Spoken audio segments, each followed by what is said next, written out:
The dawn of December 18th, 1944, the Ardennes forest groaned beneath snow and thunder. Smoke rose where villages once stood, and through the pale mist came men in tattered coats. The 9th Infantry Division, outnumbered, outgunned, and running out of time. Radio lines crackled with static, officers shouting coordinates drowned by artillery, and in the command post of a frozen Belgian farmhouse, Colonel Robert Chance received the impossible order: stand down. Fall back. Abandon the line. He looked around at his men, faces blackened with soot, eyes hollow from sleepless nights, and tore the paper in half. Not today, he said quietly. Not ever. Outside, a single whistle cut through the wind. The 9th dug in, machine guns set behind overturned trucks, rifles poking through windows shattered by shrapnel. The snow turned red within minutes, no reinforcements. No retreat, no surrender. The Germans thought they were chasing ghosts through the woods of Roquerath-Krinkelt. But the ghosts had teeth. And before the day was done, what began as a retreat would become one of the most brutal ambushes of the Ardennes campaign. A stand so defiant, the Wehrmacht would mistake it for an entire division twice its size. Low pause, sound of wind, distant artillery rumble. They called it the trap at Krinkelt, and it began with 2 words: stand down. The Ardennes forest was a cathedral of death that winter, a labyrinth of pine and fog where sound traveled like whispers through ice. December 16, 1944. The Germans had broken the American front wide open. From the Siegfried Line to the Meuse, entire divisions were in retreat. But the 9th Infantry Division, bloodied from Normandy, hardened by Hurtgen, stood frozen in place, their breath white against the dark. Somewhere beyond the trees, tank engines idled low, waiting. The order from Corps HQ had come through at dawn: withdraw. Regroup at Elsenborn Ridge. But by the time the message reached Colonel Robert Chance, it was already too late. The ridge was gone, swallowed by fire and steel. What remained were his men, 600 riflemen scattered across a ruined Belgian village called Krinkelt-Roquerath. They were the last thread between the German spearhead and the open roads to Liège. Chance knew the statistics. The enemy, Kampfgruppe Piper, was cutting through American lines with Panther tanks and flame-throwing half-tracks, veterans of the SS Leibstandarte Division. His own division was running low on ammo, food, even boots. Yet when he walked through the church that served as a field station, he saw men refusing to move, Private Moran cleaning his rifle with numb fingers, Corporal Davis whispering the Lord's Prayer over a blood-soaked map, medics stitching wounds with the same thread they used for torn uniforms. No one was running. Snow began falling heavier that morning, thick, silent, relentless. The sound of artillery became distant, like thunder heard underwater. Chance stepped outside, his breath clouding the frozen air. He watched the tree line where enemy scouts had been spotted. Nothing moved. Only the forest, and still waiting. Then faintly he heard it, the rumble of engines. He turned to his radio man. "Get me regiment," static hissed back. Lines were dead. That's when he said it. Not shouting, not commanding. Just calm. "We hold here." 3 words that would define the next 48 hours of hell. In the church cellar, Sergeant Tom Ellison was tending to the wounded. His gloves were slick with blood and melted snow. A boy named Kearney, 17 from Ohio, had taken shrapnel through his leg. "Am I going to lose it, Sarge?" he asked. Ellison smiled the kind of smile men learn in war, gentle lies told for survival. "You'll be dancing by Christmas," he said, tying the bandage tighter. The boy passed out. Outside, the 9th was digging foxholes into frozen earth. The ground was so hard they had to use bayonets and helmet rims. The snow muted their curses. Every man knew what was coming.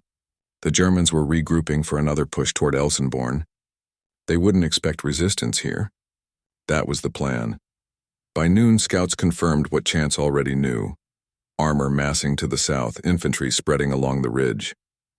A standard retreat would collapse instantly. But Chance wasn't thinking standard. He gathered his officers in the ruins of a schoolhouse, walls black with soot, roof half collapsed. "They'll hit us before dawn," he said. "They think we're retreating, so we'll let them think that." He traced a finger over the map, the narrow main road cutting through Krinkelt, 2 flanking lanes choked by rubble and snow. "We'll pull back into the village. Make it look abandoned. When they move in, we close the jaws. Captain Royce frowned. With what, sir? We're down to 70% ammo. Chance lit a cigarette, smoke curling in the freezing air. With what we've got, he said. They'll bring tanks. So we give them streets too narrow to turn. And when they burn the first house, we take the next one. The officers exchanged glances and cool, not doubt, not fear, just quiet acceptance. Orders that sounded like suicide had become routine since Normandy. What do we tell the men? Asked Royce. Chance exhaled, the ember glowing red against the dark. Tell them this, stand down never. That night the village slept uneasily. Snow fell thicker, muffling the world. The last truck convoys rolled through, headlights blacked out, drivers whispering prayers. Somewhere beyond the trees, SS troops were singing, low, guttural songs of victory. The Americans listened, rifles in hand, waiting. At 2:14 a.m., the first shell hit. It landed behind the church, shaking the stained glass into shards. Then came the scream of rockets, the hiss of flares, the thunder of tank guns firing in sequence. The village exploded into chaos. Men scrambled to their posts, shouting through smoke. Machine gun 2, fire South Street. Get that bazooka on the flank. Through it all, Colonel Chance stood in the street, coat whipping in the wind, giving orders by flashlight. He looked unshakable, a man carved from stone. But inside, he knew the margin between defiance and annihilation was razor thin. He watched tracer fire streak through the falling snow, saw muzzle flashes like lightning. The forest edge burned with silhouettes, German infantry moving fast, precise, confident. The first tank, a panther with a black cross half obscured by soot, rolled into Krinkelt's main street. Its engine roared, treads crushing snow and brick. An American bazooka team fired too early. The rocket glanced off armor, exploding uselessly against a barn. The tank's turret turned, firing once. The barn vanished in a ball of flame. The blast hurled 2 men backward, their bodies outlined in fire before vanishing into smoke. Ellison saw it from the church steps. Jesus Christ, he whispered. They're in. He grabbed his rifle and ran toward the sound. Inside the inferno, the trap was already closing. Sergeant Davis and his squad had taken up positions inside a bakery near the square. Through the shattered window, he saw German soldiers advancing. 5, then 10, then an entire platoon moving between the burning houses. Hold fire, he whispered. Hold now. The street erupted. Grenades flew from second-story windows, machine guns opened from hidden doorways. German troops fell where they stood, caught in a storm of lead. The Panther at the intersection tried to pivot, its gun swinging toward the bakery. But the road was too narrow. Its treads bit into rubble, the chassis groaning. From the rear alley, 2 engineers sprinted forward with a satchel charge. They slid under the tank, lit the fuse, and dove behind a wall. The explosion tore the Panther apart, flames shooting 20 feet into the night. Davis coughed through smoke, shouting for more ammo.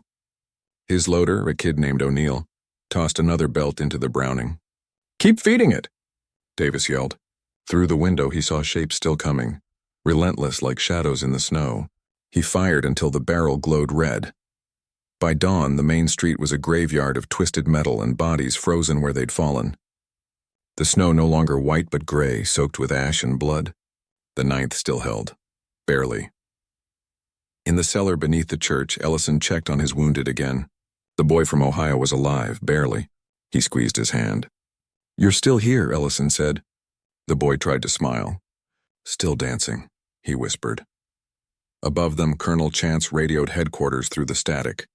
Krinkelt still holding, he said. Enemy armor destroyed. Request resupply. The reply came broken, distant. Negative. Pull back if possible. Chance stared at the receiver.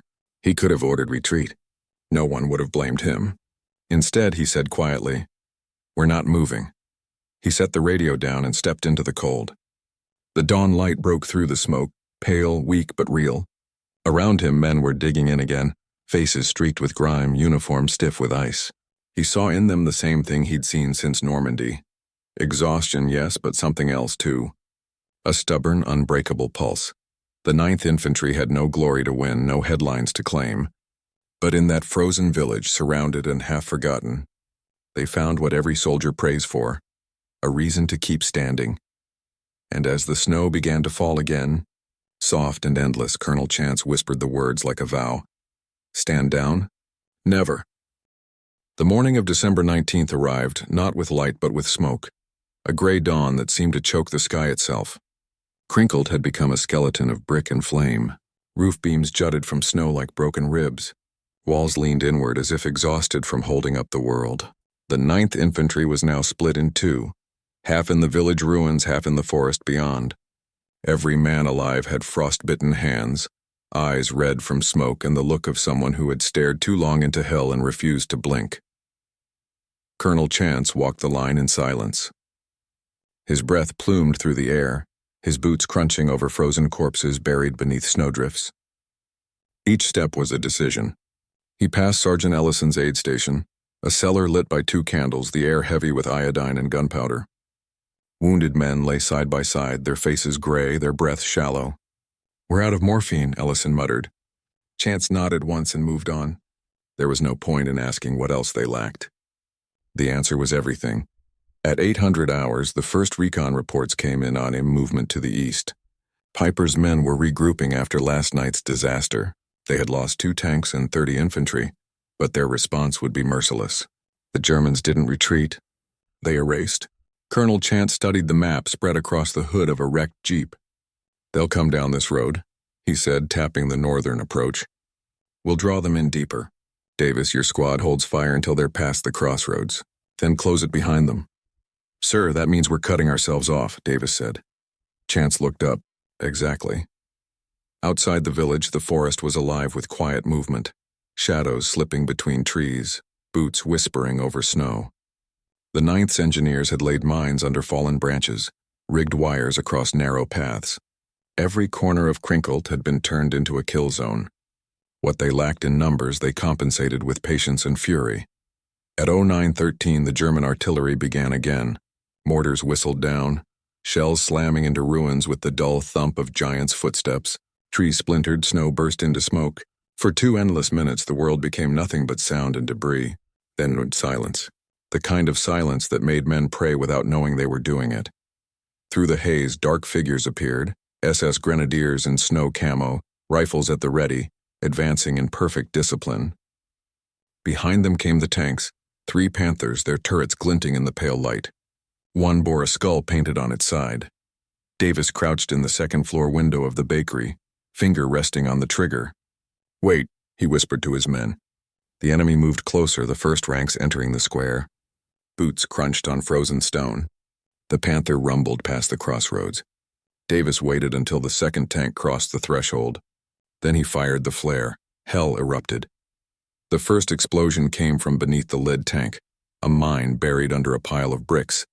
The blast flipped the vehicle sideways, its turret shearing off and spinning into a wall. The second tank halted, trying to reverse, but the narrow street trapped it. Bazooka fire streaked from a shattered window, striking the fuel compartment. A fireball tore upward, painting the snow in burning oil. German infantry dove for cover, shouting, "Achtung! Hinterhalt!" Ambush machine guns opened from 3 angles at once. Every window became a muzzle flash, every doorway a sniper's nest. The 9th's trap was perfect, onto brutal, precise, surgical. Davis shouted orders until his voice broke. "Shift right. Keep him in the street." The Germans returned fire blindly, their bullets shredding walls and shattering glass. One MG-42 set up in the corner building began raking the upper floors. "They're flanking," O'Neill screamed. Davis tossed a grenade through the window. The explosion collapsed the wall and silenced the gun. Across the square, Colonel Chance watched the firestorm unfold. The air reeked of smoke and iron. The snow was melting into slush from the heat.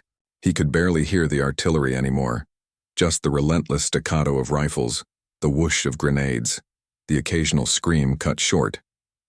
It was chaos, but controlled chaos. His chaos. He grabbed the field phone connected to the rear line. "Ellison, get those wounded out the back now. Use the drainage ditch. When I give the word, pull everything south." Ellison's voice crackled through. "And what about you, sir?" Chance smiled faintly. "I'll close the door." The Germans were reeling now, their formation broken, the tanks immobilized. One SS lieutenant, a tall man with a scar across his face, tried to rally his men behind the ruins of the tavern. Chance saw him through his binoculars. Calmly, he picked up an M1 carbine, sighted through the haze, and fired. The officer dropped instantly. The morale of the assault shattered with him. By noon, the enemy began to pull back, dragging their wounded through the snow. The 9th had held, but the cost was merciless. 48 men dead, another 60 wounded. The village was a graveyard of smoke and silence. Ellison found Chance standing by the burned-out jeep, staring at the wreck of a panther half buried in snow. "We did it," Ellison said softly. Chance didn't answer. He lit a cigarette with trembling hands. "No," he said finally. "We survived." "That's not the same thing." He looked down the road, the same one the Germans had come from. In the distance, faint rumbling. More engines, reinforcements. Ellison followed his gaze. "You think they'll try again?" Chance nodded. "They always do." He exhaled smoke into the wind, the sound of it merging with the moaning trees. Around them, men were already rebuilding defenses, moving bodies, resetting the trap. No one complained. They simply kept working, automatic, unspoken, unbreakable. In that frozen corner of Belgium, surrounded and forgotten, the 9th Infantry became something more than soldiers. They became time itself, unyielding, immovable, the last measure of defiance in a world collapsing into fire. The wind returned that night, sweeping through crinkled like a phantom. The snow erased footprints, covered blood, and softened the edges of shattered walls. What had been a battlefield only hours earlier became a frozen monument, quiet, white, deceiving. The survivors of the 9th Infantry crouched in what remained of their foxholes, coats stiff with ice, rifles frozen to their gloves. No one spoke much anymore. Even the coughs and groans of the wounded seemed muffled by the snow. Colonel Robert Chance sat by the dim glow of a lantern inside the remains of the schoolhouse command post. The roof was half gone and flakes drifted down like ash. A field map riddled with cigarette burns was pinned to the wall. On it, red pencil marks traced the German advance like veins spreading through the Ardennes. He listened to the distant hum of engines, the occasional metallic clank echoing through the forest. The enemy was repositioning. He could feel it. At 0400 hours, scouts returned from the north. Frostbitten, hollow-eyed, they brought grim news. German armor regrouping 2 miles away, supported by infantry from the 12th SS Division. They weren't retreating. They were waiting for daylight. When it came, they'd crush Crinkle once and for all. Chance rubbed his temples, fatigue cutting into him like a knife. "If they come from both flanks, we're done," said Captain Royce, leaning over the map. "We've got, 2 bazookas left? Maybe a dozen shells for the 57s? 15, Chance said quietly. "Enough. For what?" Chance looked up, the lantern's flame reflected in his eyes. "For a counterattack." The officers stared at him. Ellison shook his head. "Sir, with respect, we barely held them off. The men are half dead. They need rest." Chance took a slow drag from his cigarette, the ember glowing red against the darkness. "If we wait, we die in our holes. If we hit first, we might buy time for the ridge to hold. We've got 1 night left before daylight gives them every advantage, so we move before the sun does." He traced a circle on the map around the northern tree line. "They'll expect us to sit here. We hit their flank through the woods. Small unit, full silence. We cripple their lead tank and cut the road behind them. Once they turn to react, we detonate the charges along the main street. Everything we've planted. Then we vanish back into the trees." Royce exhaled slowly. "We'll lose half the squad before we even reach them." Chance stubbed out his cigarette on the map. "Then we make the other half count." The plan spread through the ranks in whispers. No bugles, no announcements, no speeches. Just quiet nods, men checking their weapons, fixing bayonets with trembling hands. The air was bitter enough to burn lungs. The forest beyond Crinkle was black and endless, the kind of darkness that swallows everything: noise, light, fear. At 0430, a dozen men slipped into it, ghosts among the trees. Snow crunched underfoot, each step deliberate.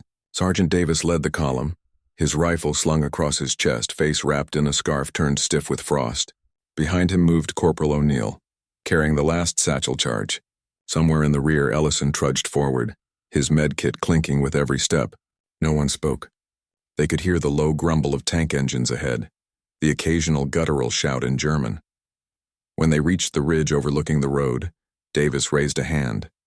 Below them, a convoy of enemy vehicles sat idling, half-tracks, supply trucks, and one Panther positioned like a sleeping predator. Soldiers smoked and huddled around small fires, their breath rising in clouds. The Americans crouched low in visible shadows above them. Chance's voice came softly through the radio. "Hit them fast. No heroics. Once the road burns, fall back south. Davis nodded once, signaling O'Neill forward. The corporal crawled through the snow, his fingers raw and bleeding, and slid the satchel charge beneath the Panther's treads. The timer ticked faintly in the dark. He scrambled back to cover, breath coming in ragged bursts. Davis looked at his watch, 2 minutes. He turned to his men. On my mark. At exactly 04:58, the explosion split the forest in half. The Panther leapt off the ground, a bloom of fire illuminating the trees. Shocked German soldiers shouted, scrambling for cover. "Jetzt Feuer!" someone yelled. But before they could react, the Americans opened fire from the ridge. Rifles cracked, grenades arced through the air, and within seconds the convoy was a chaos of flames and shrapnel. The trap worked perfectly. For a moment. Then came the return fire. Machine guns tore through the trees, splintering bark. A bullet caught Private Henderson in the throat. He fell without a sound. Ellison dragged him backward, shouting over the gunfire. He's gone, move." Davis lobbed one last grenade into the inferno, then signaled the retreat. The survivors slipped back through the woods, breathless, adrenaline surging. Behind them, the road burned like a river of fire. But the Germans were quick to respond. Within minutes, flares lit the sky, turning night into a ghastly white glow. "They're flanking us," shouted O'Neill. The Americans sprinted through the snow, weaving between trees as bullets hissed around them. Davis turned and fired a burst into the light of a flare, dropping 2 pursuers. His rifle clicked empty. He didn't reload. He just ran. Ellison stumbled, falling to one knee beside a frozen stream. He turned and fired wildly as the others crossed. "Go!" he yelled. A bullet tore through his shoulder, spinning him sideways. Davis grabbed him, dragging him across the ice. They crashed into the snow on the far bank just as another shell exploded behind them, showering them with shards of ice. By the time they reached Krinkelt again, dawn was breaking, pale light creeping over a landscape of ruin and smoke. The counterattack had cost them dearly, 6 men killed, 3 wounded. But they had bought what chance needed most: time. The explosion had severed the German supply road, forcing Piper's column to halt and reroute. In the distance, they could hear it, not the thunder of tanks, but the low drone of engines in the sky. American. The first Allied air patrols were returning as the weather cleared. Chance stood in the middle of the road, watching the sunrise through the smoke. "We're not done yet," he said. "Now we finish this." The village came alive again, and what was left of it. Men reset tripwires, dragged ammo from the wrecks, cleaned their rifles with torn strips of shirts. Ellison, his arm bandaged tight, limped to where Chance was standing. "You think they'll try again after that?" "They'll have to," Chance said. "They don't leave witnesses." From the hilltop they watched as the German tanks regrouped at the edge of the forest, silhouettes moving through the haze. But something was different now. Their advance was cautious, hesitant. They'd been stung. They didn't know how many Americans were left, or where the next fire would come from. And that fear, that single hesitation, was all the 9th Infantry needed. For the first time in 2 days, Colonel Chance smiled. The dawn of December 20th crawled across the Ardennes like a wounded beast. The forest was no longer quiet. It growled, it hissed, it burned. Every tree seemed alive with the echo of explosions. Krinkelt, once a small Belgian village of red roofs and church bells, was now a blackened scar on the map, a place where smoke had replaced the sky. The 9th Infantry Division had been fighting without rest for nearly 72 hours. No hot food, no clean water, no sleep longer than a few minutes at a time. What remained of the battalion clung to the ruins like ghosts who refused to leave their own graves. Colonel Robert Chance stood at the window of what used to be the town hall. The roof was gone. The walls barely stood. He could see the snow whipping across the streets, glinting in the faint morning light. Beyond it, movement. German infantry forming up along the northern ridge. They weren't attacking yet. They were waiting for something. A sound reached him then, deep, mechanical, distant. The unmistakable growl of tank engines. Dozens of them. He turned to his radio man. "Get regiment on the line." The man twisted the dials, but the radio gave only static. "Sir, I've got nothing." They must have shifted frequency again. Chance nodded. "Then we hold without them." He strapped on his helmet, its surface dented and scratched, the faded white bar still visible on the back, a remnant of another battle. Another year. Tell the men this is the last push. After today, we'll either be relieved or we won't need relief at all. By 0900 hours, the first shells landed. They came in waves, not the sporadic probing fire of the past days, but full salvos. Houses collapsed one after another. Glass shattered into the streets like hail. The snow turned gray. Medics dragged the wounded through the wreckage, wrapping arms around shoulders, hauling bodies on makeshift sleds fashioned from doors. In the church basement, Ellison shouted over the din, "We're running out of bandages." His assistant, a young private with a blood-smeared face, tore his own shirt and passed it over. "Use this." Above them in the streets, Davis and O'Neill held the northern line. They crouched behind an overturned tank, its metal still warm from yesterday's ambush. "Incoming armor, 2 o'clock," O'Neill shouted. The Panther tanks rolled in again, their cannons spitting fire. Each blast lifted snow and stone into the air, showering the men in fragments. "Hold your fire," Davis yelled. "Let 'em come closer." He waited until the lead tank was no more than 50 yards away. Then he gave the signal. "Now!"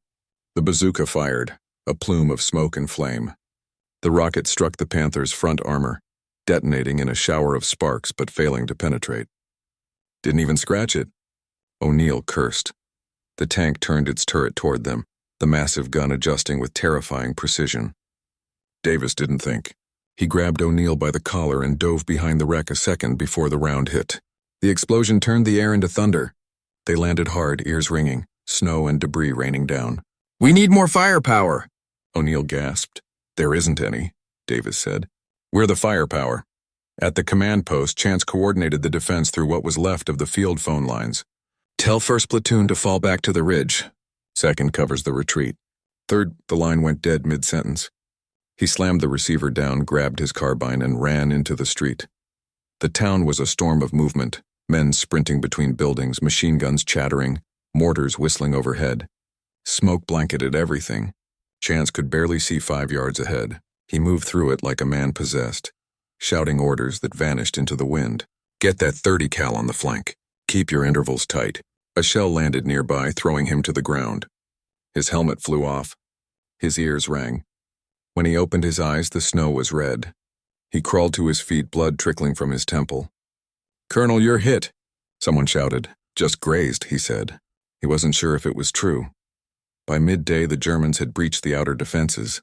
The 9th was being pushed block by block toward the southern edge of Krinkelt. The sky was dark with smoke, the air thick with the smell of cordite and death. Yet even as the enemy advanced, the Americans refused to break. In the churchyard, Davis's squad made their stand.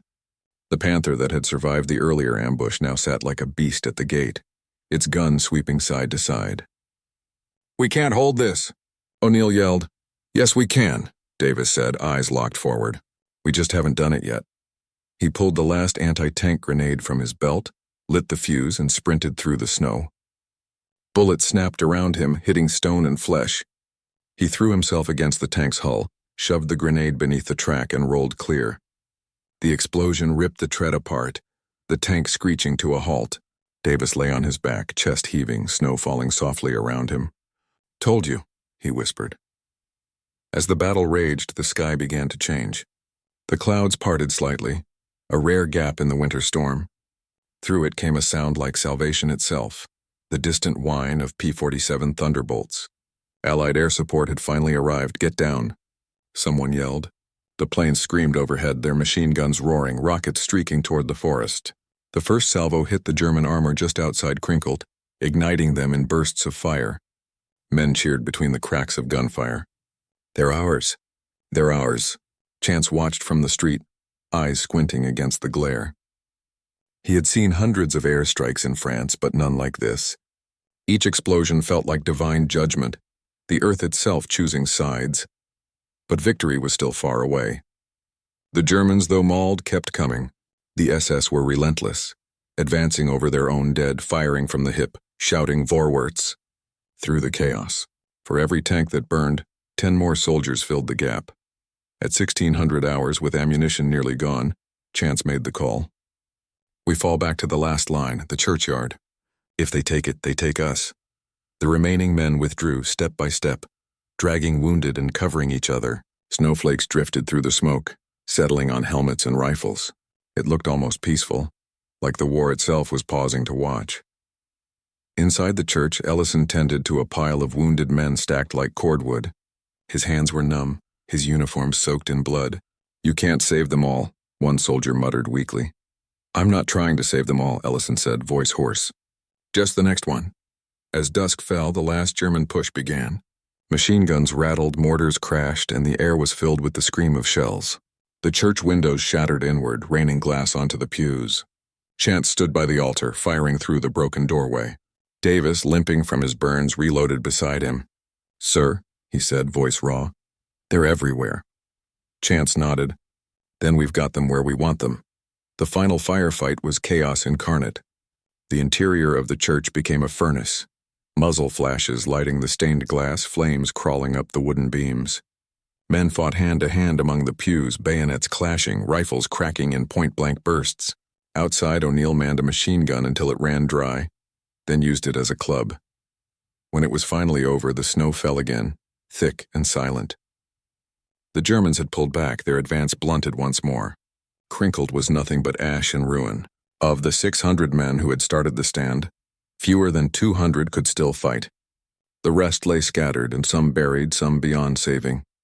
Colonel Chance sat on the church steps, his rifle across his knees. The bell tower leaned dangerously above him, its top shorn off by shell fire. Ellison approached, blood-stained and exhausted. "It's over?" "For today," Chance said. "Tomorrow's waiting." He looked toward the forest where the enemy had vanished and whispered under his breath, "Stand down? Never." The words disappeared into the falling snow, carried away like smoke from the last burning house in Crinkelt. The night after Crinkelt burned was unlike any other in the Ardennes. The snow stopped falling. The wind stopped howling. Even the trees, blackened and twisted, seemed to be holding their breath.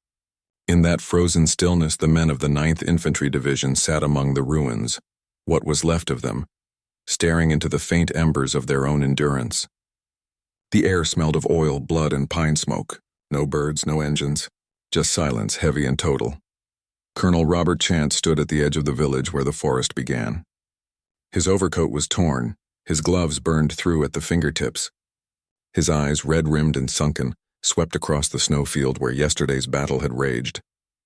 Dozens of bodies lay half-buried, American and German frozen together in grotesque stillness, rifles still clutched in stiff hands. Somewhere beyond that field, the enemy was regrouping again, but for now, for this moment, there was no movement. He lit a cigarette with hands that trembled from exhaustion. The flame flickered small and defiant against the darkness. He thought of the radio message he had sent 2 hours earlier. A single burst of code. Position held. Heavy losses. Awaiting orders. He knew the reply might never come. The lines were broken. The roads impassable. Reinforcements were fighting for their own lives miles away. They were alone, surrounded, and yet still standing. Behind him, the church was now nothing more than a shell. Its bell lay cracked in the snow, the cross at its peak reduced to twisted iron. Inside, Ellison was still at work. His hands were bandaged from burns, his uniform soaked through with blood. Some his, most not. Around him, the wounded groaned softly in the candlelight. "You're all right," he kept saying over and over, though he no longer believed it himself. "You're all right." Davis limped in from the doorway, his face streaked with soot. "Colonel wants a count," he said quietly. Ellison nodded, rising stiffly. He walked the length of the church, stepping over debris, whispering numbers under his breath. When he reached the far pew, he stopped. 173, he said. "That's who's left." Chance listened in silence. Then he looked toward the east, a faint orange glow on the horizon. "They're burning the next village," he said. "Bulge, probably," Davis exhaled. "So it never ends." Chance didn't answer. He turned away, staring at the forest line. Somewhere out there, the Germans were tending to their wounded too. Somewhere, an enemy officer was lighting his own cigarette, thinking the same thoughts, feeling the same exhaustion. The war, Chance realized, wasn't just fought in battles. It was fought in the spaces between them, in the silence that followed. At dawn, the sky returned to its cruel clarity. The frost glittered on wreckage like glass. The 9th Infantry began to move again, methodically, quietly. They gathered weapons from the dead, stripped ammunition from burned-out trucks, dug shallow graves where they could. No one gave orders. They didn't need to. Habit had replaced command.